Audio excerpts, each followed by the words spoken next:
question is, where is the God? No, within.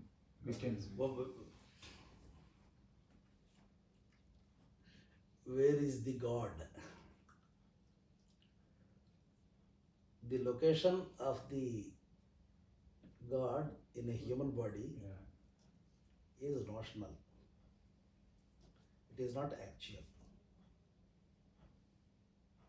Why it is not actual means, if I say it is actual, then I will be concluding that there are some parts which do not have the presence of God.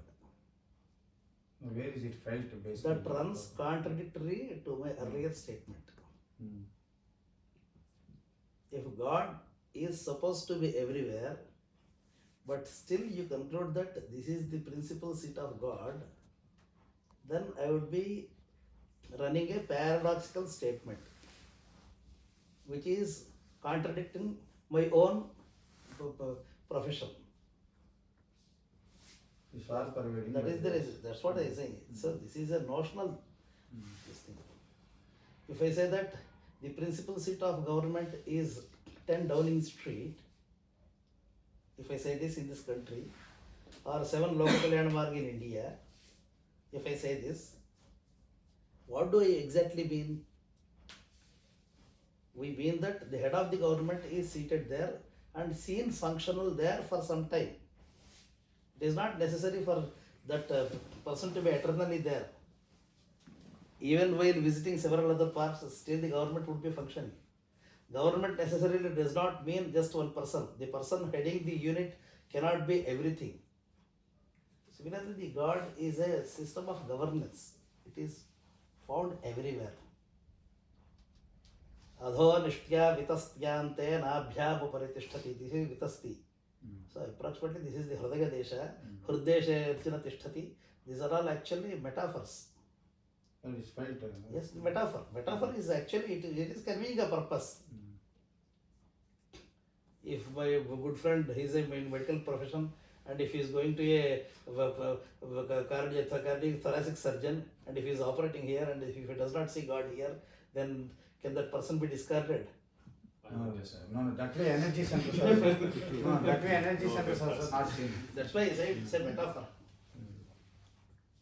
The manasika vyapara, the function of the brain, see, similarly you can't find the location of the manas, the mind. Where do you find? If you dissect a person in every form and you take functional MRI, this MRI or CT scan, you don't find the mind. You only you will get the brain. You will find the traces of the mind by the production of more neurons or less neurons. So mind is actually a function of brain. Right? This is the Mamsa Khanda. It's a piece of flesh, either your brain or your heart. Then they'll say Pyar Hua. There are many things. Where is it? Where is it? There is neither, they'll say Dvesh bhi nahi hai, Pyar bhi nahi hai. There is neither the hatred in the heart, nor there is any love here. It's a metaphor. Right? Because this is when two persons cling together, and the most important point of contact is said to be the heart. So we think that, okay, this is the most important thing. Of course, heart is very important. That's another metaphor, because the heart is the pumping station which is giving the impulse to every organ and pumping the blood all over, which is causing several metabolic functions in the body.